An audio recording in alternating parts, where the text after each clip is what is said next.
Good morning बच्चों, मैं हूं धर्मेंद्र। स्वागत है आपका आपके अपने YouTube channel RD science circle में। बच्चों, हम देख रहे थे एनुअल एग्ज़ाम इंटरमीडिएट एग्जामिनेशन 2023 का जो एनुअल परीक्षा है, वार्षिक परीक्षा, उसका 2023 का केमिस्ट्री क्वेश्चन का हल देख रहे थे, जिसमें हम फर्स्ट वीडियो में 1 से लेकर के 25 तक के प्रश्नों का हल देख चुके हैं, है ना। जो नहीं देखे हैं पहले जाके उस वीडियो को देखिए, ताकि आपको 1 से लेकर के 25 तक के प्रश्नों का जो 2023 का एग्ज़ाम का है वो आपको पता चल सके। इस वीडियो में हम देखेंगे इसी का जो है सो क्वेश्चन नंबर 26 से लेकर के 50 तक के प्रश्नों का हल देखेंगे, है ना। तो आइए शुरू करते हैं और देखते हैं क्वेश्चन नंबर 26 से लेकर के क्वेश्चन नंबर 50 तक के प्रश्नों का हल। लेकिन वीडियो शुरू करने से पहले यदि आप चैनल में नए हैं तो चैनल को सब्सक्राइब कर लीजिए, और यदि रेगुलर व्यूअर हैं तो वीडियो को अपने दोस्तों के साथ शेयर भी कर दीजिए। मैं बार बार कहता हूं कि सभी की तैयारी होनी चाहिए, और बेल आइकन को प्रेस करके रखिए ताकि जितना भी क्लासेस आपको दिया जाए एग्ज़ाम से पहले उस सभी का नोटिफिकेशन आपको मिल सके। प्लेलिस्ट में जाने के लिए आप क्या करेंगे, चैनल के आइकन पे जो सर्कल सा फ़ोटो दिख रहा होगा ब्लैक एंड वाइट में, आर और डी ऐसा लिखा हुआ है ना सर्कल में, उस पर क्लिक करेंगे तो यहाँ पे सेकंड थर्ड पे प्लेलिस्ट खुल जाएगा। प्लेलिस्ट पे जाइएगा तो आपको सारा वीडियो एक साथ मिल जाएगा, केमिस्ट्री पी वाई क्यू करके, है ना, प्रीवियस ईयर क्वेश्चन करके। तो आइए देखते हैं क्वेश्चन नंबर 26 का हल देखते हैं। क्वेश्चन नंबर 26 है कि निम्नलिखित में से कौन आइडोफॉर्म परीक्षण नहीं देगा।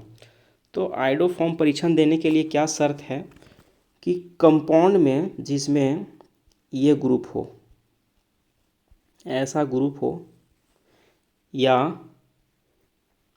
कंपाउंड जिसमें ये ग्रुप हो, है ना,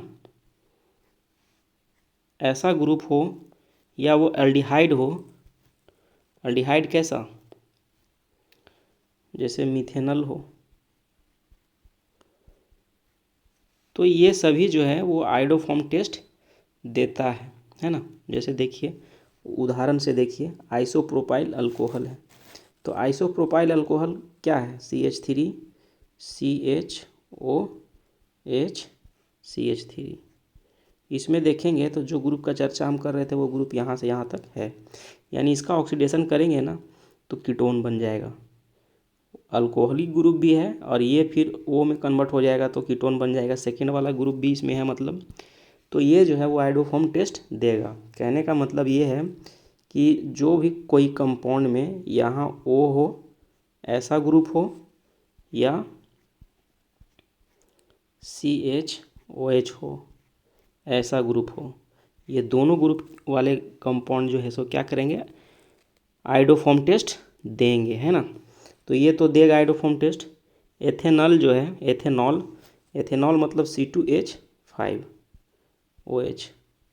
देखिएगा इसमें भी वो ग्रुप है ना, जिस ग्रुप की हम चर्चा कर रहे हैं, CH3COH। इस चीज़ को मिटा लीजिए थोड़ा सा, है ना,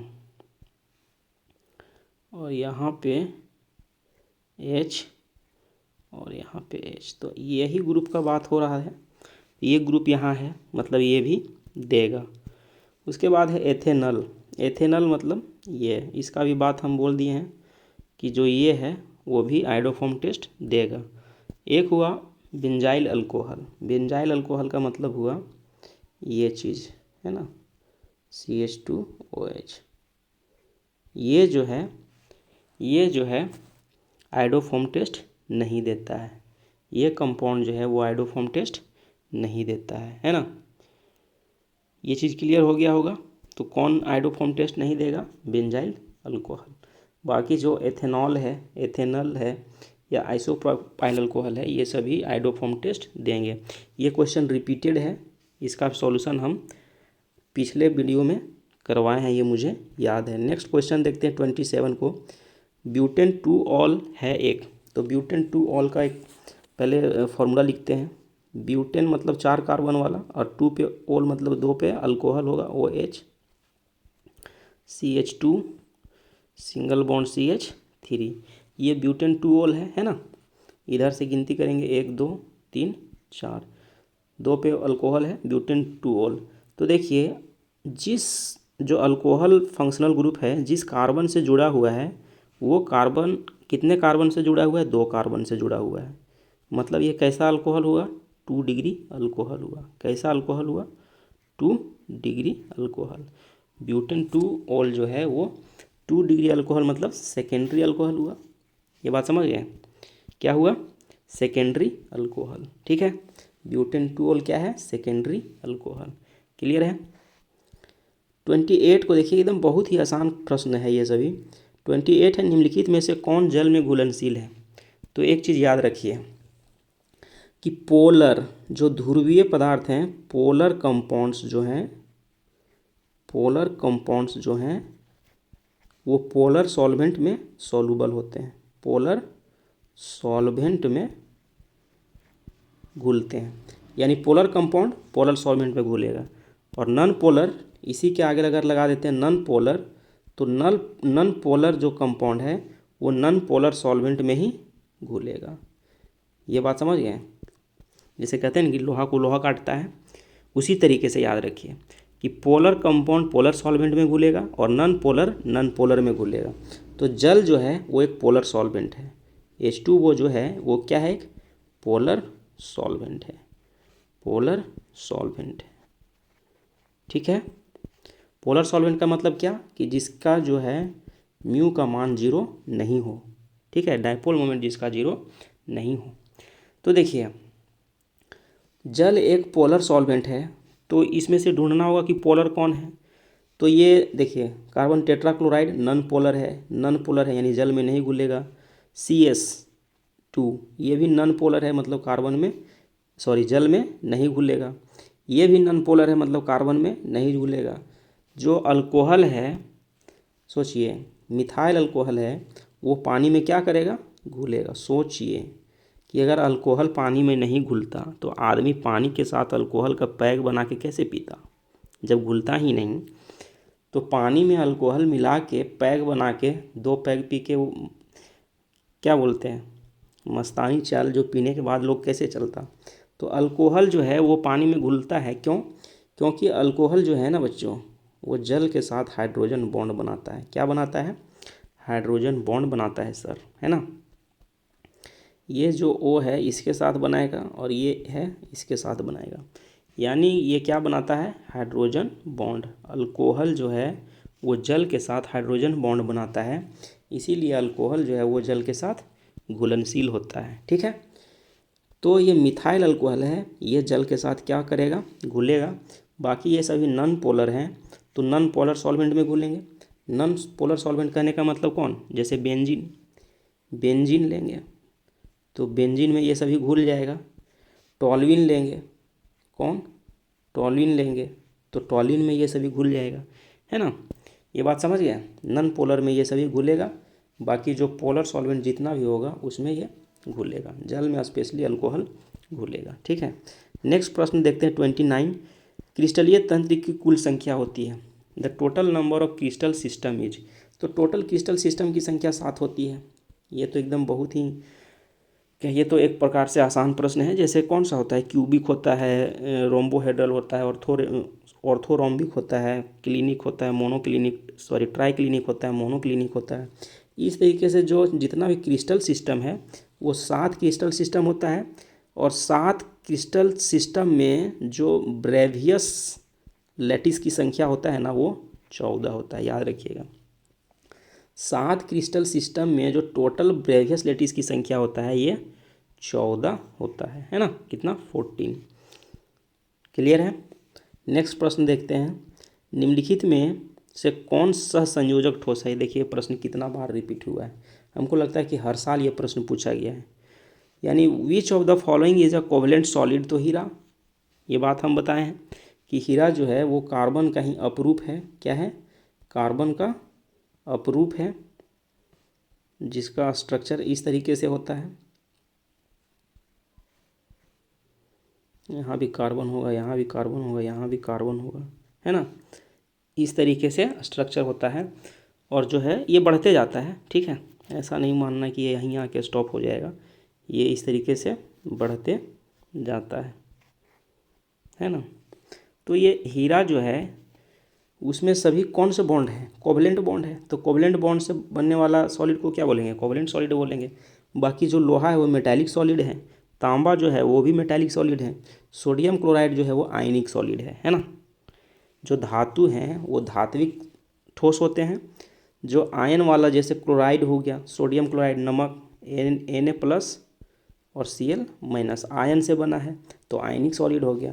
बाकी जो कोवलेंट बॉन्ड से बना है उसको क्या बोलेंगे, कोवलेंट सॉलिड बोलेंगे। ठीक है, तो हीरा कोवलेंट सॉलिड हो गया। अगर उदाहरण में ग्रेफाइट रहता तो ग्रेफाइट भी क्या है, कार्बन का ही अप्रूप है, वो भी याद रखना है, वो भी एक कोवलेंट सॉलिड होगा। नेक्स्ट प्रश्न है 31, किस धातु की षष्ठभुजीय सीमित पैकिंग संरचना में समन्वय संख्या किस धातु की पृष्ठभुजीय सीमित पैकिंग संरचना में समन्वय संख्या होती है, किसी धातु की, किस नहीं, किसी धातु की, है ना। The coordination number of metal crystallizing in a hexagonal close packing structure is. तो देखिए यहाँ पे पूछा गया है कि HCP में कोऑर्डिनेशन संख्या कितना होता है, coordination number hexagonal close packing का जो कोऑर्डिनेशन नंबर है वो कितना होता है, तो वो होता है 12। हेक्सागोनल क्लोज पैकिंग में कोऑर्डिनेशन नंबर कितना होता है, 12। आपको रिवीजन करा देते हैं कि जो सिंपल क्यूबिक क्रिस्टल है SCC, इसमें कोऑर्डिनेशन संख्या कितना होता है, 6। जो बॉडी सेंटर काय केंद्रित जो पैकिंग है यानी बॉडी सेंटर क्यूब है, इसमें जो कोऑर्डिनेशन नंबर होता है कितना, 8। और जो CCP क्लोज पैकिंग क्रिस्टल जो है या FCC इसको बोलते हैं, फेस सेंटर्ड क्यूब, इसमें 12 होता है। और हेक्सागोनल क्लोज पैकिंग HCP में भी 12 होता है। याद रखिएगा, प्रश्न किधर से भी रिपीट हो, है ना। अगर जो है सो सिंपल क्यूबिक क्रिस्टल पूछे तो 6, बॉडी सेंटर क्यूबिक में पूछे तो 8, CCP या FCC में पूछे तो 12 और HCP हेक्सागोनल क्लोज पैकिंग पूछे तो भी 12। ठीक है, आपको ये भी याद रखना है कि SCC में जो पैकिंग इफिशियंसी होता है सर वो 52.4% होता है पैकिंग दक्षता, और BCC में जो पैकिंग दक्षता होता है वो 68% होता है ना। और CCP या FCC में जो पैकिंग दक्षता होता है वो 74% होता है, और इसमें भी HCP में भी पैकिंग इफिशियंसी 74% होता है। ये सब चीज़ जो है आपको एकदम याद रखना है, जैसे मेरे मुंह में याद है वैसे एकदम याद रखना है। ठीक है, नेक्स्ट प्रश्न देखते हैं 32 को, निम्नलिखित में से कौन आदर्श घोल नहीं है। आदर्श घोल नहीं है मतलब जैसे देखिए जो रॉल्स लॉ को जो फॉलो करता है उसको आइडियल सॉल्यूशन बोलते हैं, यानी आदर्श घोल बोलते हैं। जो रॉल्स लॉ को फॉलो नहीं करेगा उसको आइडियल सॉल्यूशन नहीं बोलेंगे, यानी नॉन आइडियल सॉल्यूशन बोलेंगे। तो देखिए जो बेंजीन और टॉल्यूइन एक ही प्रकार के पदार्थ है तो वो आपस में घुलेगा, यानी कि क्या हो जाएगा, आइडियल सॉल्यूशन होगा। मिथाइल अल्कोहल इथाइल अल्कोहल एक ही प्रकार का, इसमें दोनों कंपाउंड में जो लगने वाला बल है एक ही प्रकार का है, मतलब ये भी आइडियल सॉल्यूशन हो गया। ठीक है, जैसे जो रॉल्स लॉ को पढ़े होंगे उनको ये चीज़ समझ में आ रहा होगा। क्लोरोफॉर्म और एसीटोन ये जो है ये दोनों का सॉल्यूशन आइडियल सॉल्यूशन नहीं कहलाता है। क्यों, क्योंकि इसका जो क्लोरोफॉर्म और एसीटोन जो है वो क्या करता है, हाइड्रोजन बॉन्ड बनाने के कारण जो इसका वेपर प्रेशर है वो डिक्रीज कर जाता है ना। वेपर प्रेशर डिक्रीज कर जाता है, ये जल्दी वेपराइज नहीं करता है। जबकि कार्बन टेट्राक्लोराइड और सिलिकॉन, यहाँ पे सिलिकॉन टेट्राक्लोराइड यानी SiCl4 पूछा गया है, बोला गया है, और CCl4 दोनों एक ही ग्रुप का है ना। जैसे देखिएगा कार्बन और सिलिकॉन दोनों एक ही ग्रुप का है। ठीक है, एक ही ग्रुप का एलिमेंट है और दोनों का क्लोराइड है, तो ये भी दोनों का सॉल्यूशन जो बनेगा वो आइडियल सॉल्यूशन बनेगा। ठीक है, कार्बन टेट्राक्लोराइड और ये भी आइडियल सॉल्यूशन बनेगा, जबकि क्लोरोफॉर्म यानी CHCl3 प्लस एसीटोन CH3COCH3 ये दोनों जो है वो नॉन आइडियल बनाएगा। क्या बनाएगा, नॉन आइडियल सॉल्यूशन बनाएगा। ठीक है, नेक्स्ट प्रश्न देखते हैं 33, निम्नलिखित में से कौन अर्धपारगम्य झिल्ली से निकल पाते हैं। Which of the following can pass through semi permeable membrane. तो तो यहाँ पे सॉल्वेंट मॉलिक्यूल बोला है, सॉल्यूट मॉलिक्यूल बोला है, कॉम्प्लेक्स आयन बोला है या सिंपल आयन बोला है। तो जो सेमी परमेबल मेम्ब्रेन से पास होता है वो होता है सॉल्वेंट मॉलिक्यूल। कौन? विलायक पास होता है। इसी को बोलते हैं, इस प्रोसेस को क्या बोलते हैं पता? कि जो पदार्थ मतलब कि सॉल्वेंट जब सेमी परमेबल मेम्ब्रेन से पास कर जाए तो इस प्रोसेस को बोलते हैं ऑस्मोसिस। क्या बोलते हैं? ऑस्मोसिस, याद रखिएगा। इस प्रोसेस को क्या बोलते हैं? ऑस्मोसिस। जैसे समझिए ना कि एक घोल में सॉल्वेंट और जैसे सॉल्यूशन है, सॉल्यूशन में सॉल्वेंट और सॉल्यूट दोनों होता है, सॉल्वेंट और सॉल्यूट दोनों होता है। तो जब सेमी परमेबल मेम्ब्रेन से इसको छाना जाएगा तो सॉल्वेंट क्या होगा? मेम्ब्रेन से पास करके नीचे आ जाएगा, जबकि जो सॉल्यूट के कण हैं वो मेम्ब्रेन के ऊपर ही अटक जाएगा। तो इस प्रोसेस को बोलते हैं ऑस्मोसिस। और ऑस्मोसिस के जस्ट उल्टा ही काम करता है, जिसको बोलते हैं रिवर्स ऑस्मोसिस। आरओ का नाम सुने होंगे कि सर आरओ वाला पानी पीते हैं, है ना?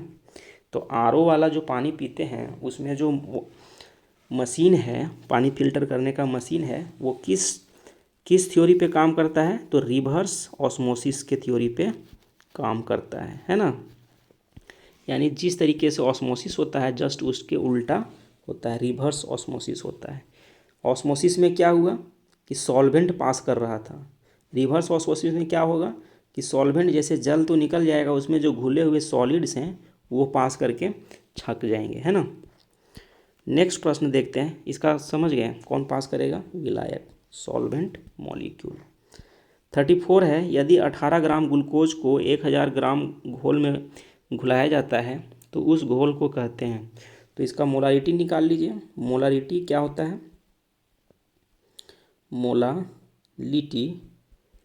मोलालिटी क्या होगा? तो इसका मोलालिटी होगा गिवेन मास। गिवेन मास कितना है ग्लूकोज का? 18 ग्राम। 18 ग्राम। और ग्लूकोज का जो मॉलिक्यूलर मास होता है जो कैलकुलेट करेंगे, जैसे C6 है, H12 है, O6 है, इसका मॉलिक्यूलर मास निकालिएगा तो देखिए 6 और कार्बन, एक कार्बन का मॉलिक्यूलर मास कितना? 12 प्लस एक हाइड्रोजन का 1, 12 हाइड्रोजन का 12 प्लस 6 ऑक्सीजन और एक ऑक्सीजन का कितना? 16। तो 16 छक 96 और 12 एकम 12 और 12 छक 72, 72 96 और 12 को जोड़िएगा तो कितना आएगा? 6 4 10 के 0 हाथ में 1 और 9 और 1 10 और 7 17 और 1 18, 180। तो जो ग्लूकोज का है मोलालिटी जब निकालेंगे, क्या निकालेंगे? मोलालिटी। तो गिवन मास कितना है? 18 ग्राम। किस में घोला हुआ है? अच्छा, जो कैलकुलेटेड आया वो कितना आया? 180। अच्छा, ग्राम नहीं लेते हैं। अच्छा, ग्राम भी ले लेंगे तो ग्राम से ग्राम तो कैंसिल ही हो जाएगा। और कितना में? 1000 ग्राम में घुला हुआ है, तो 1000/1000। तो इससे तो ये कैंसिल हो जाएगा।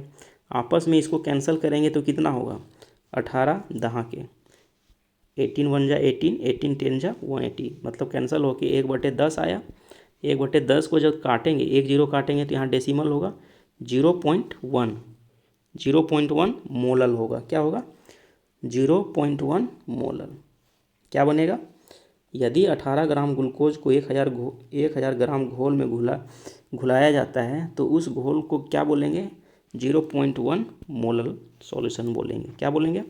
0.1 मोल। ठीक है, उम्मीद करते हैं समझ गए। जो गिवन रहता है वो कैलकुलेटर रहता है वो, और जितना में घोला गया है उससे डिवाइड कर देते हैं तो निकल के आ जाता है 1.10। यही आ रहा था ना, यहाँ काटेंगे तो 0.1 मोलल आएगा। क्या आएगा? मोलर नहीं, मोलल। नेक्स्ट प्रश्न 35 देखिए, निम्नलिखित में से किसका क्वथनांक सबसे अधिक होगा? यानी कि बॉइलिंग पॉइंट पूछा गया है। Which of the following will have highest boiling point? तो बॉइलिंग पॉइंट हाईएस्ट किसका होगा? जिस कंपाउंड का जो जैसे जल में घोलेंगे, जल में प्रश्न क्या है कि किसका क्वथनांक सबसे अधिक है? ऑप्शन है कि जल में 1% ग्लूकोज का, जल में 1% सुक्रोज का, जल में 1% NaCl का, जल में 1% यूरिया का। सभी 1% ही लिया गया है। तो ढूंढना ये है कि 1% ये कंपाउंड जल में जाके जो कंपाउंड जल में जाके सबसे अधिक नंबर ऑफ आयन्स बनाता होगा, याद रखिए, जो कंपाउंड जल में जाके सबसे अधिक नंबर ऑफ आयन्स बनाता होगा उसका क्या होगा, क्वथनांक सबसे अधिक होगा, उसका बॉइलिंग पॉइंट सबसे अधिक होगा। तो देखिए जो ग्लूकोज है वो जल में टूट जाने के बाद आयन्स में टूटता ही नहीं है, पढ़ाए थे ना, ये नॉन इलेक्ट्रोलाइट है। उसी तरीके से सुक्रोज भी क्या है, आयन्स में नहीं टूटता है, मतलब ये भी एक नॉन इलेक्ट्रोलाइट है। यूरिया भी आयन्स में नहीं टूटता है, मतलब ये भी नॉन इलेक्ट्रोलाइट है। NaCl के 1% घोल में 2 आयन होगा, Na+ और Cl-। तो जिसमें आयन की संख्या सबसे अधिक रहेगा उसका बॉइलिंग पॉइंट अधिक होगा। समझ गए, आयन की संख्या जिस घोल में अधिक रहेगा उसका बॉइलिंग पॉइंट अधिक होगा। प्रश्न देखिएगा, जब ऑप्शन को भी देखना है, सिर्फ प्रश्न ही नहीं देखना है, ऑप्शन को भी देखना है कि ऑप्शन सभी क्या हैं, है ना, सभी नॉन इलेक्ट्रोलाइट वाला है, एक इलेक्ट्रोलाइट वाला है। नेक्स्ट प्रश्न 36 को देखिए, निम्नलिखित में से किसके ऑक्सीकरण से एसीटोन प्राप्त होता है। तो सेकेंडरी अल्कोहल ये है ना, देखिए ना, सेकेंडरी अल्कोहल जो है CHOH इसका ऑक्सीडेशन करवाएंगे ना, क्या करवाएंगे, ऑक्सीडेशन। तो कुछ नहीं होगा, कंपाउंड जो बनेगा वो ये बनेगा CH3 एसीटोन, मतलब COCH3, ये एसीटोन, ये चीज़ बनेगा किसके ऑक्सीडेशन से, इसके ऑक्सीडेशन से। बाकी ऑप्शन से भी आप कैंसिल कर सकते हैं। अल्डिहाइड का ऑक्सीडेशन करने से एसिड बनता है, अल्कोहल से तो एल्डिहाइड बनता है, अल्कोहल से ऑक्सीडेशन से एल्डिहाइड बनता है, प्राइमरी अल्कोहल खास करके, और जो सेकेंडरी है उससे क्या बन जाएगा, हमारा एसीटोन बन जाएगा। तो सी नंबर क्या होगा, एसीटोन। ये सेकेंडरी अल्कोहल है, ठीक है ना, 2 डिग्री अल्कोहल है, प्रोपेन टू ओल है ये। तो नेक्स्ट क्वेश्चन देखते हैं 37, सेकेंडरी एमीन का क्रियाशील मूलक यानी फंक्शनल ग्रुप पूछा गया है। तो ये देखिए अमोनिया में 3 हाइड्रोजन होता है, इसको अमोनिया जो है उसमें 3 हाइड्रोजन होता है, 1 2, फॉर्मूला NH3 होता है अमोनिया का, यहाँ पे लोन पेयर होता है। तो अमोनिया से ही एमीन ड्राइव किया जाता है। जैसे एक हाइड्रोजन को हटा के अगर कोई अल्काइल ग्रुप लगा दें, एक हाइड्रोजन को हटा के एक अल्काइल ग्रुप लगा दें तो ये बनेगा प्राइमरी अमीन। क्या बनेगा, प्राइमरी अमीन। और दोनों हाइड्रोजन को हटा के 2 अल्काइल ग्रुप अगर लगा दें ऐसे, एक अल्काइल ग्रुप इधर और एक अल्काइल ग्रुप इधर, तो ये नाइट्रोजन अपने पीछे 2 कार्बन से जुड़ा हुआ है। अल्काइल ग्रुप मतलब क्या, कार्बन, तो ये इसको 2 डिग्री बोलेंगे। और जब तीनों का तीनों अल्काइल हो जाए तब क्या बोलेंगे, उसको 3 डिग्री बोलेंगे। जैसे समझिए बात को, जैसे NH3 से एक हाइड्रोजन के जगह पे एक अल्काइल यानी मिथाइल ग्रुप आ गया तो ये 1 डिग्री अमीन हो गया। अगर CH3NH और यहाँ पे भी CH3 आ जाए तो ये 2 डिग्री अमीन हो जाएगा। क्यों, क्योंकि जो अमोनिया का 3 हाइड्रोजन में से 2 हाइड्रोजन की तरफ 2 मिथाइल ग्रुप आ गया। और उसी तरीके से तीनों अगर मिथाइल ग्रुप से रिप्लेस हो जाए, तीनों अगर मिथाइल ग्रुप से रिप्लेस हो जाए, है ना, तो देखिए ये कितना, ये नाइट्रोजन कितना कार्बन से, 1 कार्बन से, 2 कार्बन से, 3 कार्बन से, तो कितना डिग्री है, 3 डिग्री। समझ रहे हैं। तो सेकेंडरी मतलब 2 डिग्री, 2 डिग्री के लिए क्या, 2 अल्काइल ग्रुप होना चाहिए तो एक ही हाइड्रोजन बचा हुआ होना चाहिए। ये बात समझ रहे हैं, एक हाइड्रोजन बचा हुआ रहेगा, बाकी दोनों तरफ क्या आ जाएगा, 2 अल्काइल ग्रुप, तो ये क्या हो जाएगा, 2 डिग्री हो जाएगा। बिल्कुल आसान प्रश्न था। यहाँ पे देखिए ये प्राइमरी का है, ये सेकेंडरी का है, ये तो खुद अमोनिया है, और ये क्या है NH3 पे प्लस, ये तो होगा नहीं। तो नेक्स्ट प्रश्न देखिए 38, इसका IUPAC नाम बताना है ना, इसका IUPAC नाम बताना है। तो 1 कार्बन 2 कार्बन 3 कार्बन, प्रोपेन हो गया, प्रोपेन टू अमीन। देखिए इस बात को समझिए, 1 कार्बन 2 कार्बन 3 कार्बन, 3 कार्बन वाला क्या होगा, प्रोपेन और अमीन ग्रुप किस पे है, 2 पे है, 2 पे है अमीन, समझ गए, 2 पे अमीन है। ये तो एकदम बिल्कुल ऐसा ऐसा प्रश्न नेमिंग में आएगा तो आसान है, कोशिश करेंगे कि नेमिंग का कुछ एग्जाम्पल बहुत सारा 2-3 वीडियो में करवा दिया जाए। नेक्स्ट क्वेश्चन है, प्राइमरी अमीन की अभिक्रिया ग्रिग्नार्ड अभिकर्म से कराने पर निम्नलिखित में से कौन बनता है। प्राइमरी अमीन, जैसे एक प्राइमरी अमीन का उदाहरण लेते हैं मिथाइल अमीन का CH3NH2, और ग्रिग्नार्ड रिएजेंट मतलब क्यों क्या, ग्रिग्नार्ड रिएजेंट का मतलब जैसे इसका भी मिथाइल से ही ले लेते हैं। ऐसे जनरल फार्मूला ग्रिग्नार्ड रिएजेंट का होता है RMgX, X मतलब Br। इसका अभिक्रिया जब करवाएंगे ना तो देखिए इस पर डेल नेगेटिव होता है और इस पर डेल, मेटल पे डेल पॉजिटिव होता है।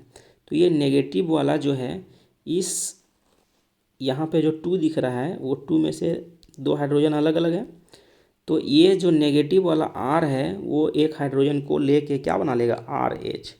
RH मतलब क्या, अल्केन, क्या बनाएगा, अल्केन बनाएगा। जैसे इस बात को समझिए, उत्तर तो अल्केन ही होगा, लेकिन कैसे होगा इस बात को भी समझिए। दोनों उदाहरण ले लेते हैं, जैसे CH3NHH और CH3 है ना MgBr, ये प्राइमरी अमीन हो गया और ये ग्रिग्नार्ड रिएजेंट हो गया। कौन सा, ग्रिग्नार्ड रिएजेंट, इसका नाम ही है ग्रिग्नार्ड रिएजेंट, याद रखिएगा। ये भी प्रश्न पूछा जा सकता है कि निम्नलिखित में से कौन ग्रिग्नार्ड रिएजेंट है, तो RMgAX है ना, RMgBr। तो R क्या है, अल्काइल ग्रुप कोई भी। तो यहाँ पे देखिए ये जो अल्काइल है एक हाइड्रोजन को अपने साथ ले लेगा, तो CH3 जब एक हाइड्रोजन को अपने साथ लेगा तो CH4 बनाएगा, और CH4 मतलब क्या, मीथेन। मीथेन मतलब क्या है, मीथेन अल्केन से आया हुआ है ना, समझ गए। बाकी का जो बच जाएगा उसको तो देखना नहीं है, मेन कंपाउंड देखना है, यानी कि बनाएगा ये CH3 प्लस RNHMgBr, यही चीज़ बना रहा था, सॉरी CH4। कौन कौन अभिक्रिया करके, CH3 Br, Br नहीं, NH2 प्लस CH3 MgBr, ये दोनों अभिक्रिया करके आपस में मीथेन और ये चीज़ बनाएगा। तो मीथेन क्या है, एक अल्केन है, तो उत्तर हमारा अल्केन हो जाएगा। नेक्स्ट प्रश्न 40 को देखिए, निम्नलिखित में से सबसे प्रबल क्षारीय कौन है। तो सबसे प्रबल क्षार मतलब जिसमें अधिक जो है सो +I इफेक्ट वाला ग्रुप जुड़ा हुआ हो, वही सबसे अधिक क्षार होगा।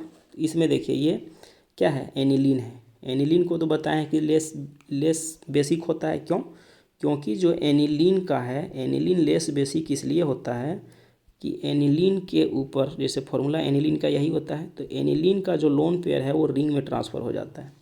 बेस कहते किसको हैं, वैसा कंपाउंड जो इलेक्ट्रॉन पेयर डोनर हो, जो इलेक्ट्रॉन पेयर डोनर, सुनिए, जो इलेक्ट्रॉन को डोनेट करता हो, इलेक्ट्रॉन डोनर हो, क्या हो, डोनर हो, उसको क्या बोलेंगे, बेस। और जो इलेक्ट्रॉन एक्सेप्टर हो, जो इलेक्ट्रॉन पेयर एक्सेप्टर हो, उसको क्या बोलेंगे, एसिड। क्या बोलेंगे, एसिड। तो अधिक डोनेट कौन कर पाएगा, जिसके पास लोन पेयर अधिक होगा वही ना डोनेट कर पाएगा, और जो डोनेट करेगा उसको बेस कहेंगे, ठीक है। तो अधिक किसके पास है, इसका वाला तो ये वाला रिंग में चला जा रहा है, मतलब ये डोनेट उतना नहीं कर पाएगा।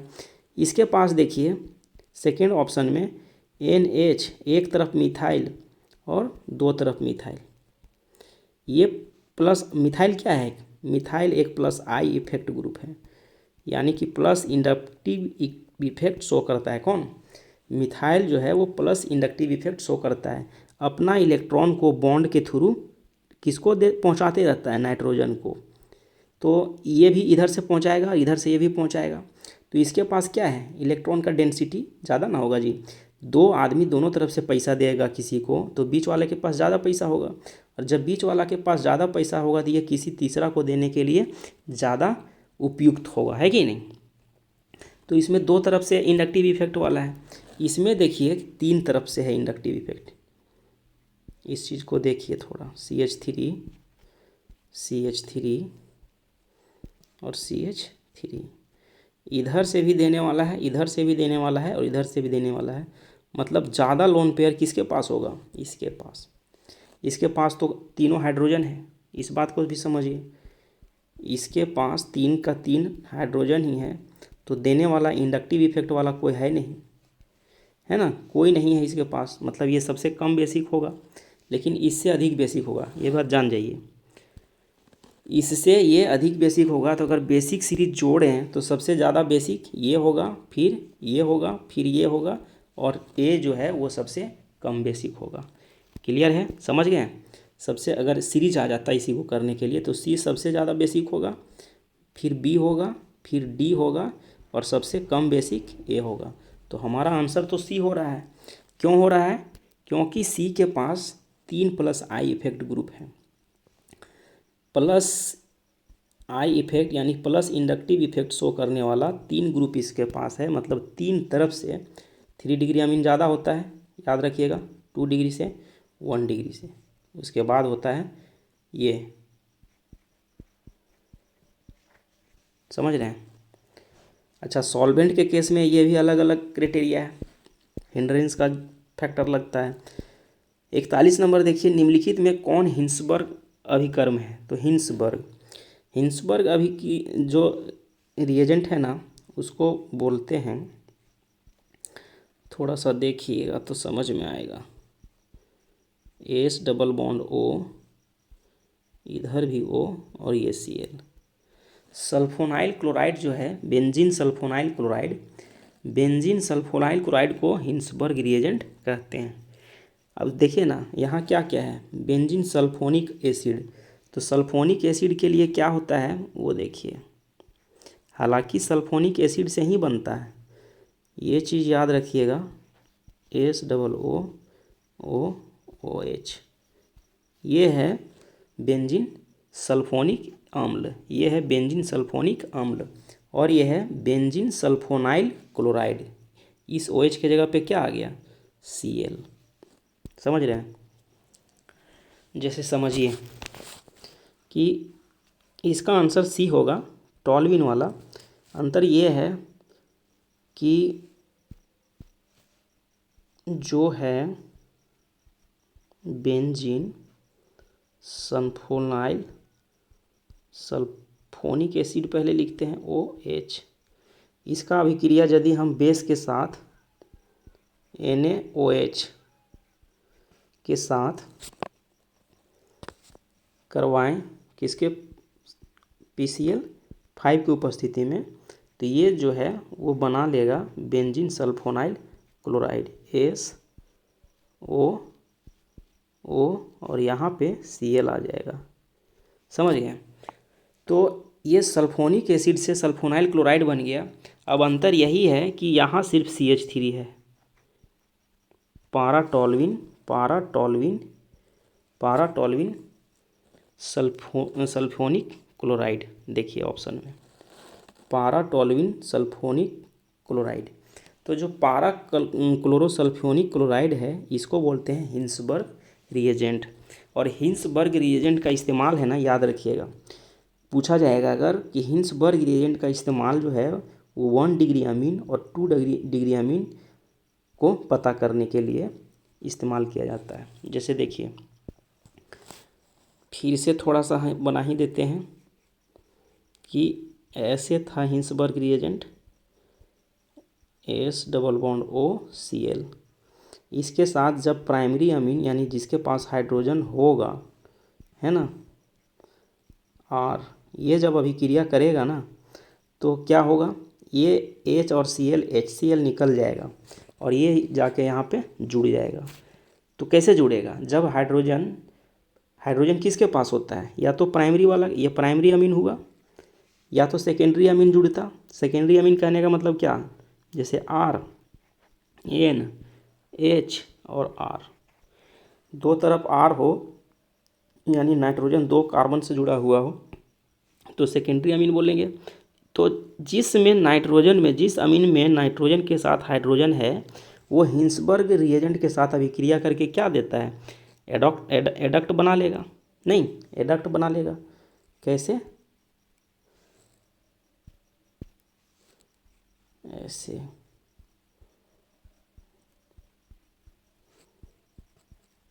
ऐसे एन एच और आर, समझ गए? ऐसा एडक्ट बना लेगा। तो यहाँ हाइड्रोजन था ना बाबू, यही हाइड्रोजन Cl के साथ गायब होकर डायरेक्ट यहाँ नाइट्रोजन जुड़ गया।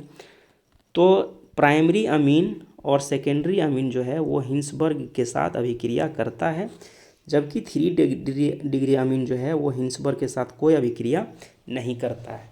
ये चीज़ याद रखिएगा। अगर प्रश्न पूछा जाए कि निम्नलिखित में से कौन सा अमीन हिंसबर्ग से अभिक्रिया नहीं करता है, मतलब 3 डिग्री अमीन हिंसबर्ग से अभिक्रिया नहीं करेगा, और करता है तो 1 डिग्री और 2 डिग्री वाला हिंसबर्ग से अभिक्रिया करता है। ठीक है, नेक्स्ट प्रश्न को देखिए 42 को। जब एसिटामाइड की अभिक्रिया Br2KOH से करवाया जाए तो निम्नलिखित में कौन बनता है एसिटामाइड। सबसे पहले एसिटामाइड हम लिखते हैं, जैसे CH3CONH2, ये है एसिटामाइड। इसका अभिक्रिया करवाया जाए किसके साथ, Br2 और KOH के, Br2KOH के उपस्थिति में, तो ये क्या बनाएगा, है ना। तो ये अभिक्रिया है ना, इसका नाम नोट कर लीजिए, एकदम मोस्ट VVI प्रश्न ये होता है। इस अभिक्रिया को बोलते हैं Hoffmann bromide reaction. Hoffmann bromide reaction क्या बोलते हैं, हॉफमैन ब्रोमाइड रिएक्शन। तो यदि एक एमाइड हो और Br2 और KOH के साथ अभिक्रिया कराया जाए तो ये प्राइमरी अमीन बनाता है। क्या बनाता है, प्राइमरी अमीन। एक कार्बन लेस देन 1 कार्बन। जैसे देखिए इस एसिडामाइड में कितना कार्बन है, 2 कार्बन, 1 और 1 2, तो जो अमीन बनेगा वो 1 कार्बन वाला बनेगा। कितना कार्बन वाला बनेगा, जब 2 कार्बन वाला एमाइड लेंगे तो अमीन जो बनेगा वो इसके तुलना में 1 कार्बन कम वाला बनेगा। तो यहाँ 2 कार्बन वाला था तो अमीन कितना वाला बनेगा, 1 कार्बन वाला। बाकी सभी बाई प्रोडक्ट में ही निकल जाएंगे, है ना। बाई प्रोडक्ट में कौन कौन, जैसे K2 बैलेंस करने के लिए लिखेंगे ना, एक कार्बन कहाँ गया, तो एक कार्बन यहाँ पे आ गया कार्बोनेट के रूप में, पोटासियम कार्बोनेट के रूप में। बाकी वाटर का मॉलिक्यूल निकलेगा और KOH भी निकलेगा, है ना। सॉरी KBr निकलेगा, Br है ना, Br निकलेगा। इस बात को समझें, क्या कह रहे हैं, ज़्यादा पता नहीं समझ में। ये है एसिटामाइड, इसका अभिक्रिया जब ये दोनों के साथ Br2 KOH के साथ करवाएंगे तो अगर 2 कार्बन वाला एमाइड लेंगे तो लेस 1 कार्बन लेस वाला प्राइमरी अमीन बनेगा। तो 2 कार्बन है तो 1 कार्बन वाला अमीन बनेगा CH3NH2। इसको याद रखिएगा। और इस अभिक्रिया को क्या बोलते हैं, हॉफमैन ब्रोमाइड रिएक्शन। तो किस से बनेगा, क्या बनेगा, एसीटोन बन रहा था, मेथिल अमीन बन रहा था, यही तो बन रहा था मेथिल अमीन। एसिटामाइड बोल दिया तो 2 कार्बन वाला को एसिडामाइड बोलते हैं, ये है। और 2 कार्बन वाला है एमाइड तो 1 कार्बन वाला अमीन बन रहा था CH3NH2। तो ये क्या है, मिथाइल अमीन है। क्या है, मिथाइल अमीन। क्लियर है, हॉफमैन ब्रोमाइड रिएक्शन बोलते हैं। 43 है NaCl के जलीय घोल के विद्युत अपघटन से कैथोड पर निम्नलिखित में से कौन मुक्त होता है। तो NaCl के जलीय घोल बोला है, अभिक्रिया लिखिए ना। जैसे NaCl को तोड़ेंगे तो Na plus Cl minus, plus में और माइनस में। फिर जल को तोड़ेंगे तो H plus plus OH minus. तो ये और ये आपस में मिलके NaOH बना लेगा। बचा कौन, H प्लस और Cl माइनस। अब देखिए इसी यहाँ तक समझ में आ गया कि ओवरऑल अभिक्रिया क्या होगा। तो अभिक्रिया होगा सर NaCl प्लस H2O मिल के क्या देगा, NaOH देगा और H2 गैस देगा और Cl2 गैस देगा, लेकिन पता ये करना है कि H2 कहाँ पे जाता है और Cl2 कहाँ पे डिपॉजिट होता है। तो देखिए यहाँ पे पूछा गया है कि NaCl के जलीय घोल के विद्युत अपघटन से कैथोड पर, किस पे, कैथोड छड़ पे निम्नलिखित में से कौन मुक्त होगा।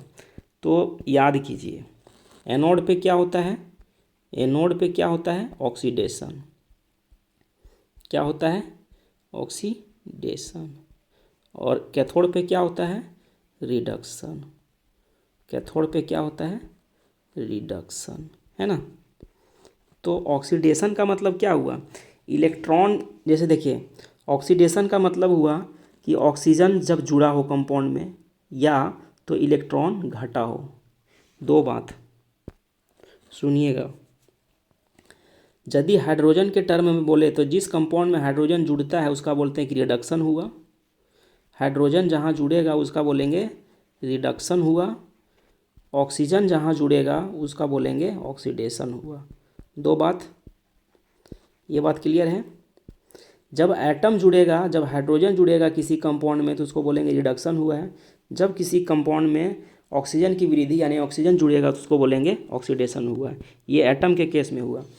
इलेक्ट्रॉन के केस में क्या होता है कि जब किसी कंपाउंड में इलेक्ट्रॉन जुड़ता है, इलेक्ट्रॉन क्या हो, जुड़े, इलेक्ट्रॉन जाके जुड़ेगा, और एक बोलेंगे कि इलेक्ट्रॉन जाके क्या हुआ है, घटा है। इलेक्ट्रॉन जिसमें घटेगा उसको बोलेंगे ऑक्सीडेशन हुआ है। क्या हुआ है, ऑक्सीडेशन।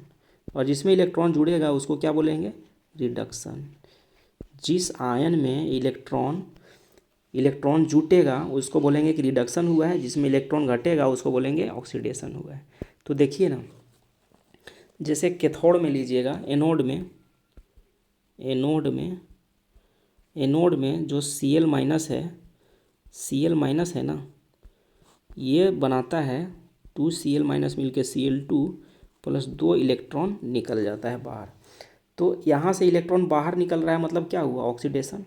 इसीलिए तो इसको लिखे यहाँ पे, काहे लिखे कि एनोड में ऑक्सीडेशन हो रहा है।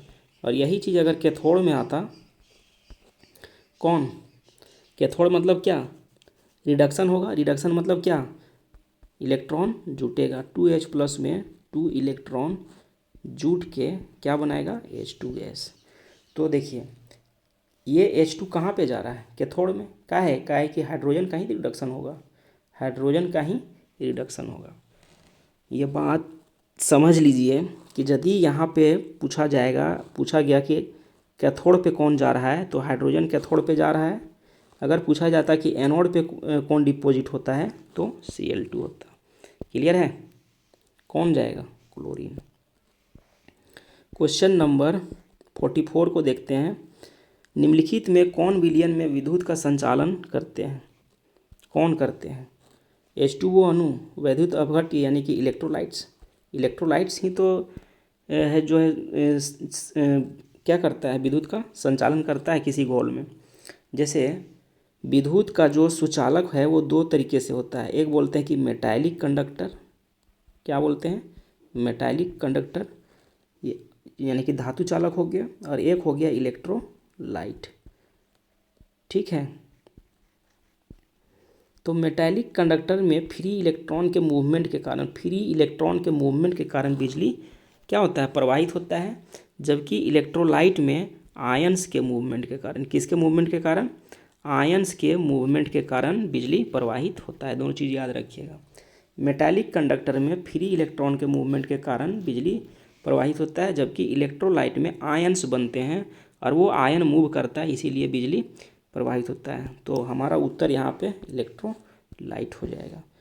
45 क्वेश्चन को देखिए कि A, B, C और D धातु के मानक इलेक्ट्रोड विभव क्रमशः -3.05 वोल्ट है, -1.66 वोल्ट है, -0.40 वोल्ट है और +0.8 वोल्ट है।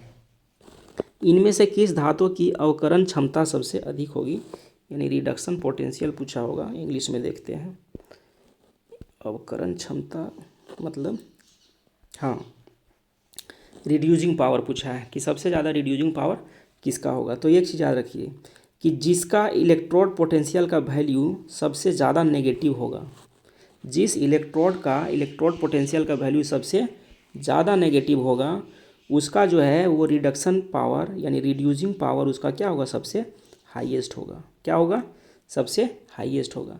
कम ही ऊर्जा में वो अपने इलेक्ट्रॉन को क्या करे, जो विमुक्त करने लगे, कम ही ऊर्जा में जो अपने इलेक्ट्रॉन को अपने से बाहर निकालने लगे, तो उसको क्या बोलेंगे। जैसे इलेक्ट्रॉन के बाहर निकलना मतलब वो ऑक्सीडाइज हो गया खुद, क्या हो गया। दो बात समझिए कि जो इतना कम ऊर्जा पा के अपने में से इलेक्ट्रॉन बाहर निकाल दे, यानी इलेक्ट्रॉन का लॉस कर दे, तो इलेक्ट्रॉन का लॉस करेगा ए, तो क्या बनाएगा ए प्लस। तो जब इलेक्ट्रॉन का लॉस करे तो क्या हो जा रहा है कि ऑक्सीडाइज हो रहा है ए। क्या हो रहा है ए, ऑक्सीडेशन हो रहा है ए का। जब खुद ऑक्सीडेशन हो रहा है तो दूसरा को ये क्या करेगा, रिडक्शन। जिसको इलेक्ट्रॉन देगा, जिसमें इलेक्ट्रॉन जो इससे निकलने वाला इलेक्ट्रॉन जिसमें जाके जुड़ेगा उसका रिडक्शन होगा ना। हम तो बार बार बोल रहे हैं कि इलेक्ट्रॉन का लॉस होना मतलब ऑक्सीडेशन, इलेक्ट्रॉन जुड़ना मतलब रिडक्शन। तो इससे इलेक्ट्रॉन जितना ज़्यादा निकलेगा उतना ही ना किसी को मिलेगा। दोनों बात जस्ट अपोजिट तरीके से है, इस बात को समझिए। सिर्फ इतना स्पष्ट में समझिए कि जिसका जो इलेक्ट्रोड पोटेंशियल वैल्यू जितना ज़्यादा नेगेटिव होगा उसका रिड्यूसिंग पावर उतना ज़्यादा होगा। मतलब उत्तर हमारा ए होगा, क्योंकि ए का सबसे ज़्यादा नेगेटिव इलेक्ट्रोड पोटेंशियल वैल्यू है। 46 है, किसी चालक तत्व सेल का सेल स्थिरांक होता है।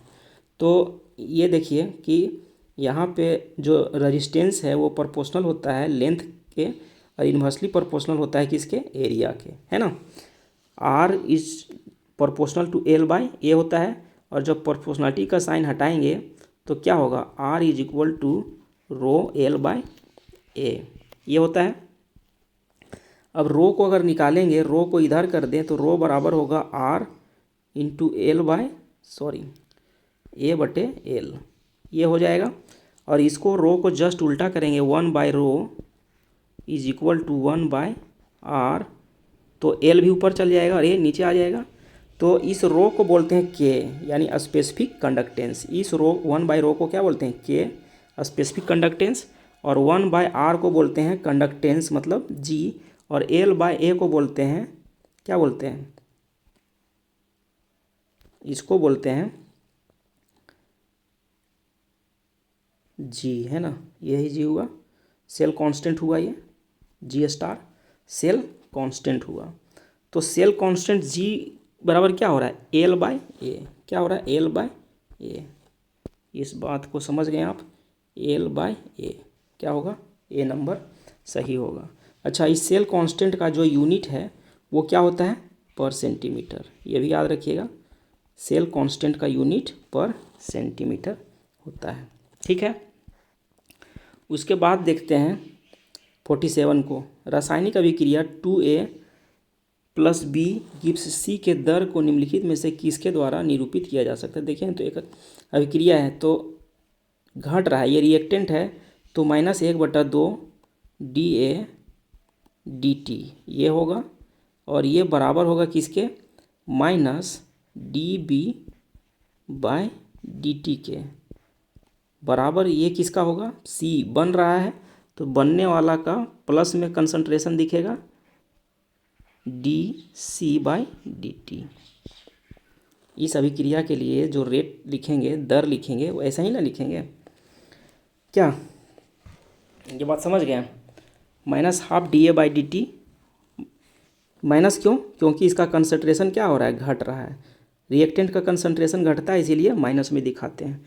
तो देखिए ना, यही जब है तो इस तीन में से कोई मिला लीजिए, कौन मिल रहा है, कौन मिल रहा है, ये मिल रहा है, -12 DA/dt, ठीक है। अच्छा, -dB/dt, दो ऑप्शन मिल गया, प्लस dC/dt, तो सभी होगा। इस अभिक्रिया के लिए, इस अभिक्रिया का जो है तीनों के द्वारा निरूपित किया जाएगा, तीनों मिल गया जो हम लिखे थे। उसके बाद देखिए 48 का, एक रासायनिक अभिक्रिया के वेग समीकरण को निम्नलिखित से निरूपित किया जाता है, यानी दिया है। इसका इंग्लिश वाला प्रश्न देखते हैं, आप लोग हिंदी वाला प्रश्न को देखिएगा।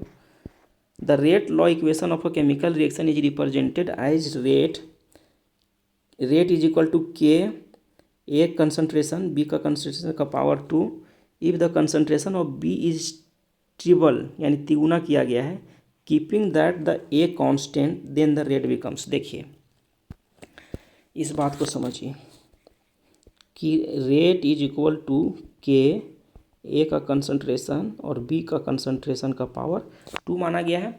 यहाँ पे बोला गया है कि बी का कंसंट्रेशन को 3 गुना कर दिया जाए, ए को कांस्टेंट रखें, ए को कुछ नहीं बदले। तो यदि इसको R1 बोलेंगे इस रेट लॉ को, तो दूसरा रेट लॉ के लिए 3 गुना करके लिखते हैं, रेट इज इक्वल टू के, एक में कुछ भी बदलाव नहीं करना है और बी का कंसंट्रेशन 3 गुना कर देना है पर पावर 2।